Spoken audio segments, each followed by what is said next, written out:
Okay, good morning class. Ay, good day na lang. Problem number 2 tayo.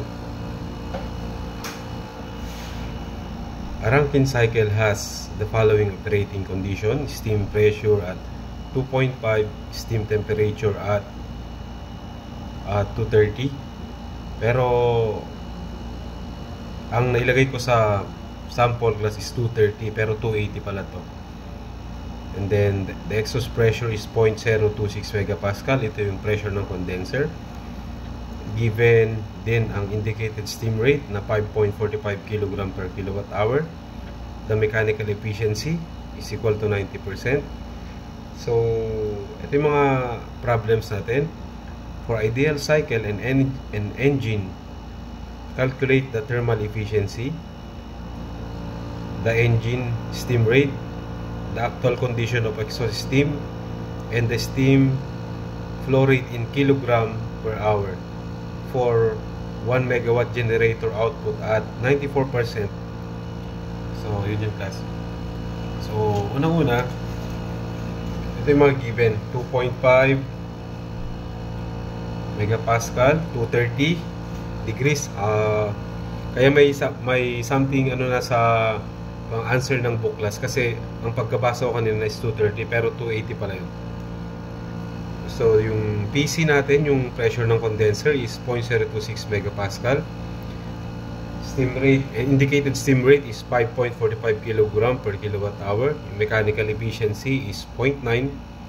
And then kukunin daw natin yung cycle efficiency and then engine efficiency. Then letter B is the engine steam rate. And then letter C is actual condition of steam rate, steam pala. And then letter D, steam flow rate in kilogram per hour. So, unang-una class, ito yung drawing natin. So, dito, may pressure dito class na lumalabas na 2.5 megapascal and then 230 degrees Celsius. And then, papasok yun dito class. And then, course, then connected siya sa meron tayong shop kasi nga yung example niya meron siyang given na indicated work tsaka power output. Ito class, yung generator, and then dadaan sa condenser, then ipapump ulit sa boiler. So ito yung drawing class. For drawing number 1 muna, from 1, constant entropy or isentropic process, 1 to 2. And then constant pressure, heat rejection 2 to 3, and then isentropic compression naman class from 3 to B. Then balik sa cycle. Ito class 1, 2 na ito yung hanapin natin na for yung actual condition of the steam. So kukunin natin yung quality dito kasi nga nagkaroon tayo ng given na indicated na 5.45.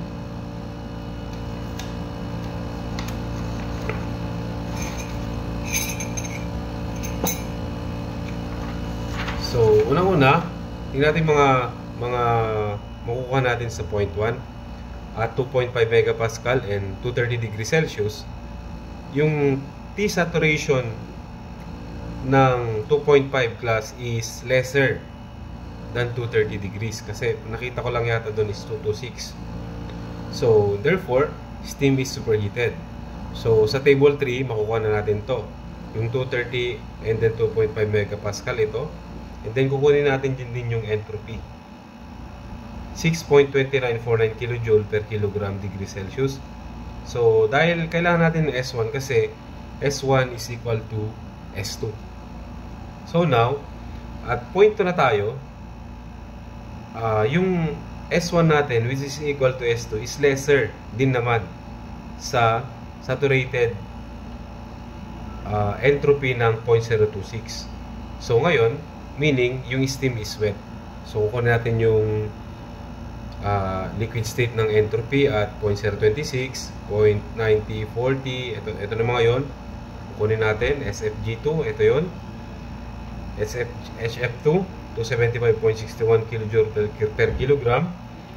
HFG2 is 2344.1 kJ per kilogram. So ngayon, solve na natin yung quality at 0.2. So dahil meron tayong given na S2 is equal to SF2 plus the quality and then yung SFG2. So then now, direct substitution lang yan. Maliban lang sa X2 na problem natin. So ang kalalabasan natin class ay 77.97% ang quality of steam sa ating sa point 2 natin. So now, kung meron tayong quality of steam, isosolve na natin yung enthalpy at point 2. So, same din. H2 is equal to HF2 plus X2 HFG2. So, direct substitute natin class. Maliban lang dito sa H2.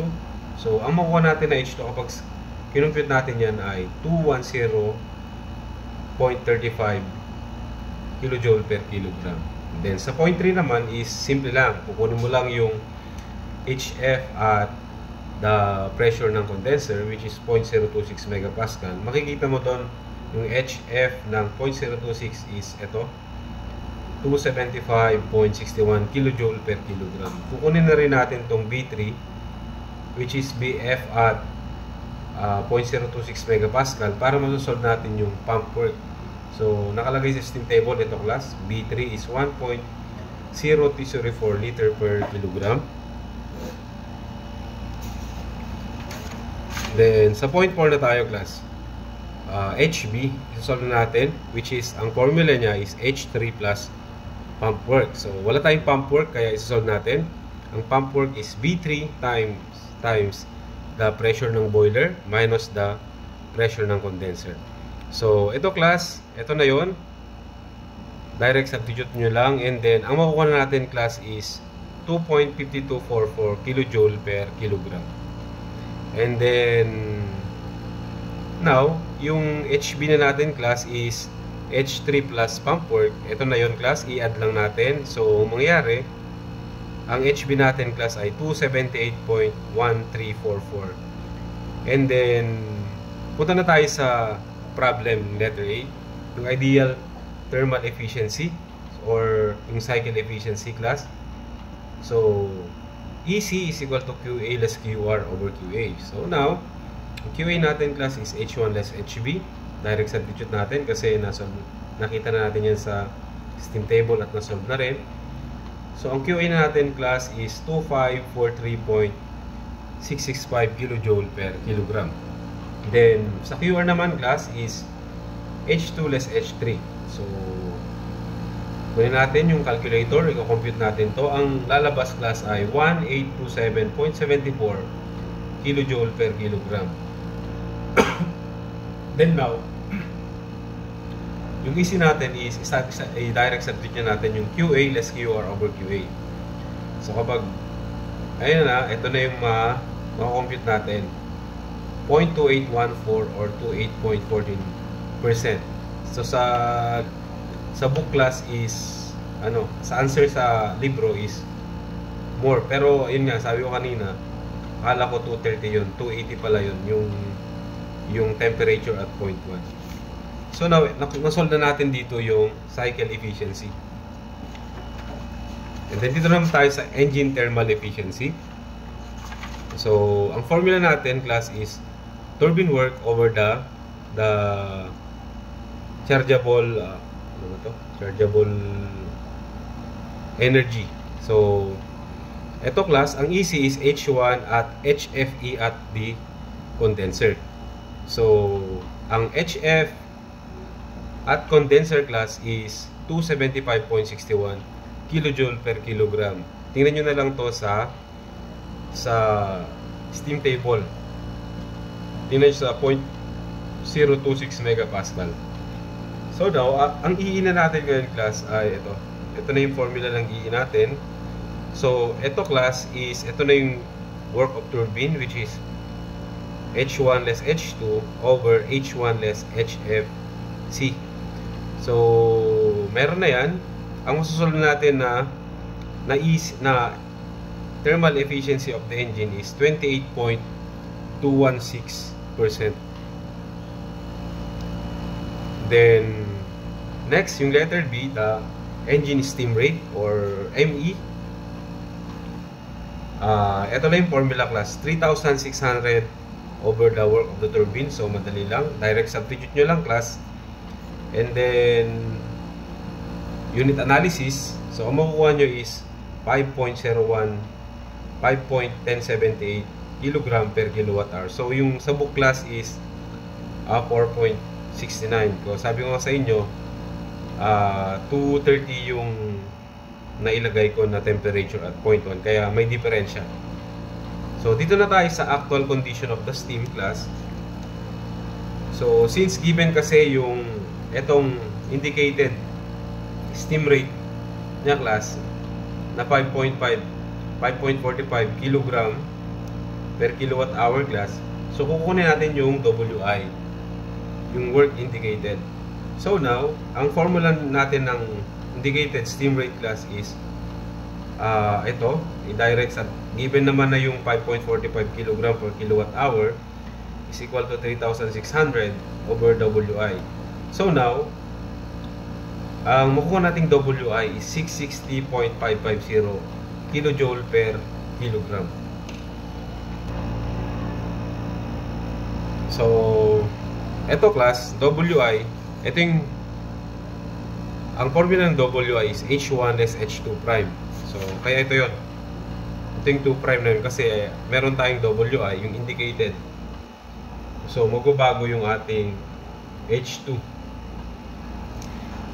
So, since nasolve na natin yung WI kanina, which is 660.550. So, yan lang. Input sa calculator. Ang H2 natin class is 2161.25 kilojoule per kilogram. So, ngayon, kunin natin yung steam table natin.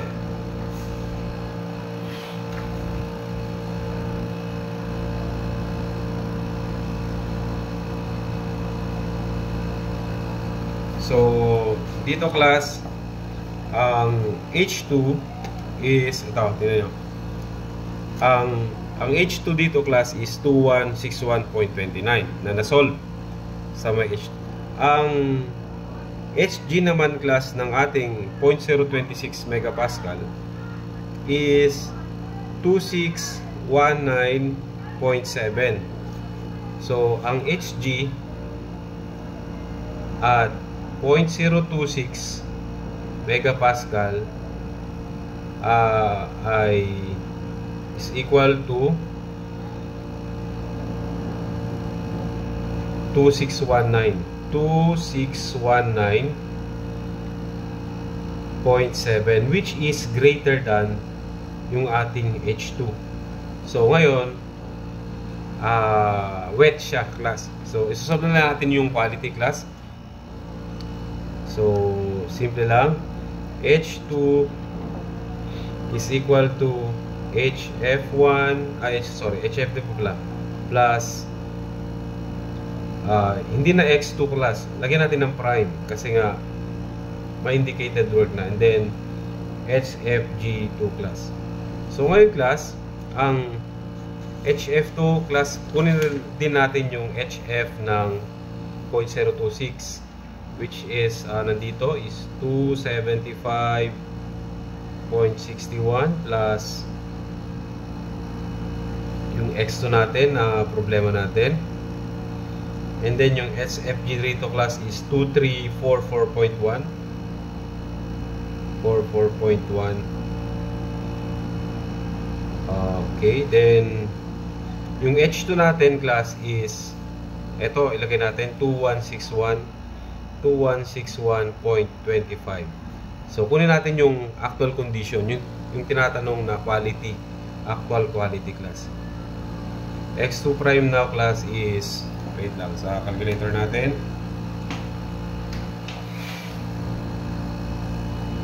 2161.25 to 75.61 plus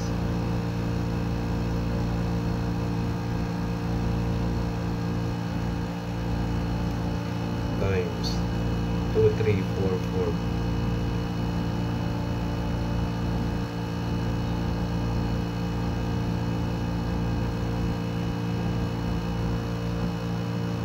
So, makukuha natin class ay 0.8044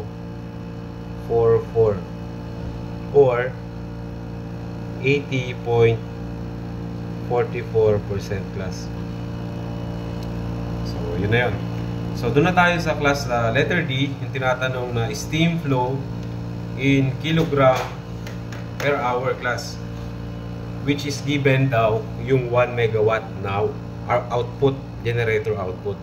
So now class, pupunta muna tayo ngayon sa solve natin yung first is solve natin yung steam flow rate class, kasi class is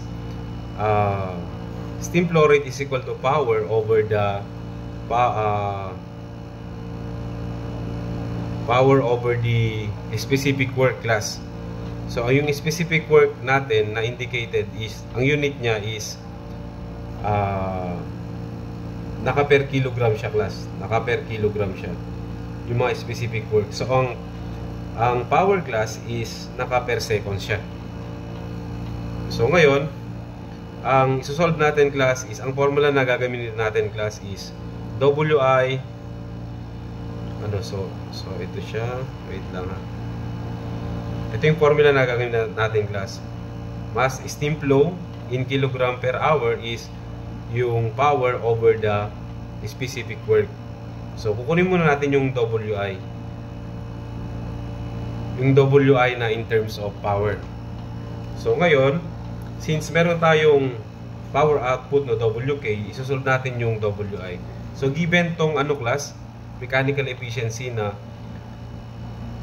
94%, 90 pala, sorry. Given yun sa libro, NME is equal to WB over WI. So, i-derive natin, ang WB na ngayon is NME times WI. And then, ang NG naman class, yung generator efficiency is WK over WB. Din natin, kukunin natin yung WB, which is equal to WK over NG. So, since common niya yung WB natin, so pwede natin gawin na WK over NG is equal to NME WI. So, masosolve na natin yung WI in terms of power So, ang WI ngayon class is magiging ganito na siya, WK over NG over NE. So, ang NG natin is given 0.94, ang NME natin given din. So, ito na yung 1 megawatt natin na power output, which is 1 million watts. So, solve natin class, ang WI natin na makukuha is, in terms of power or kilowatt, is 1182.033 watts or 1182.033 kilowatts. So, ang WI natin na in terms of kilogram ay nasolve na natin. Balikan na lang natin yung video, which is ito na yun, 660.550 dito sa part na yun class. Ito siya, nasolve na natin dito. So ngayon ang unit niya class dito sa power is 1182.033 kilojoule per seconds. Yung ating work specific work is 660.550 kilojoule per kilogram. So, mawawala ngayon yung kilojoule. And then, ang unit na lang niya is kilogram per second. So, kapag i-compute natin yung kilogram per seconds, ito yung lalabas class. 1.789 kilogram per seconds. And then, i-convert natin to in kilogram per hour kasi ngayon yung requirement, kilogram per hour. So, i-multiply lang natin siya ng 3,600 seconds per hour. So, ang lalabas is 6642.084. Yan. 642.084 kilogram per hour. Pero sabi ko nga class, hindi na sa libro kasi ngayon nagamit ko na temperature is 230.